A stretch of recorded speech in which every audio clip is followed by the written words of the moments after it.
Hello, good evening. Introduce ko lang sa inyo 'to nilalaro namin dito sa Telegram. Ang tawag sa kanya Seed Up Mining. So, dito pwede kang kumita kahit wala kang nilalabas na puhunan. Or pwede ka rin mamuhunan kung meron kang kaunting pera na extra lang. Okay, so dito sa Seed Up, simple lang ang gagawin mo dito. Nakikita nyo tong oras na ito. Every 8 hours may lumalabas ditong worm. Okay? Yung worm na yon ay may 5 klase. Ayan.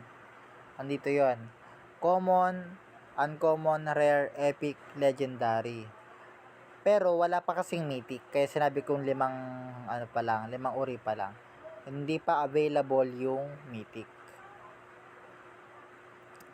And then, bawat isa sa mga rarities na ito ng worms, may iba't ibang presyo siya. Kagaya nito,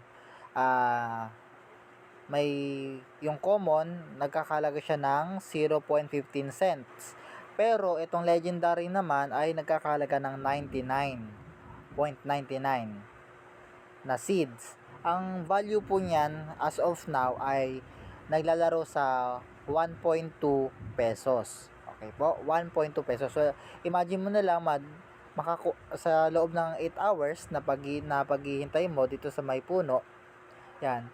Bali, 6 na beses po siya lumalabas sa isang araw. Every 4 hours po pala siya lumalabas kasi nag-update na pala siya.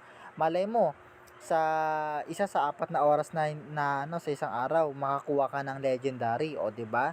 O wala ka nilabas na puhunan, naghintay ka lang, nag-alarm ka lang para eksakto yung hunt mo, o meron ka ng 99.99 seed times mo sa 1.2 pesos.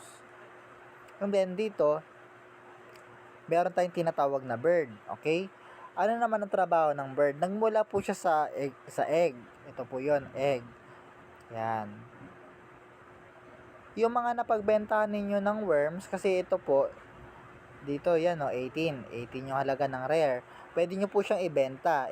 Kung ayaw nyo siyang i-cash out, pwede nyo po siyang ibili ng egg. Ayan. Pag nakaipon kayo ng 109 na egg, pwede na kayo makabili ng common na egg.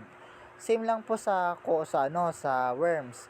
Meron din po siyang 5 rarity, from common to legendary. Ang common 109, ang legendary ay magkano? Oh my god, 50,000 seed times 1.2 pesos. Yun po yung value niya.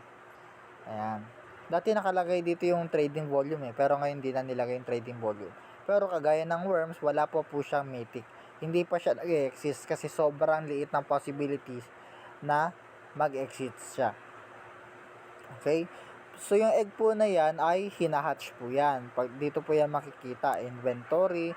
Halimbawa, may egg ka, pwede mo po siyang i-hatch dito, tapos mapupunta na siya dito. Birds, okay? So, parang literal na ibon talaga siya, kasi na-hatch din talaga siya para maging ibon. Ayan. So, ito yung akin, available ko, penguin at saka parrot. Ayan. Yung penguin, common po yan. Yung parrot naman, uncommon. Ayan. So, sa hinaharap, magkakaroon din ng listing itong bird na ito. Pwede na rin siya maibenta sa hinaharap. At possible na mas mahal po siya kaysa dun sa egg. Yan. Again, kahit wala kang puhunan dito, pwede kang kumita. Pero yung iba, namumuhunan sila para medyo mas madali. Pero kahit naman hindi. Imagine nyo, every 4 hours, mag-alarm ka lang, makakuha ka ng worm, natsambahan mo ito. Kundi ito, yan, itong legendary, ayan, baka itong epic, dito ka makatsamba. Ayan, ang benta ngayon, 22 times 1.2 pesos. Ayan, yun yung value. Diba? Wala kang nilabas, pero may potential income.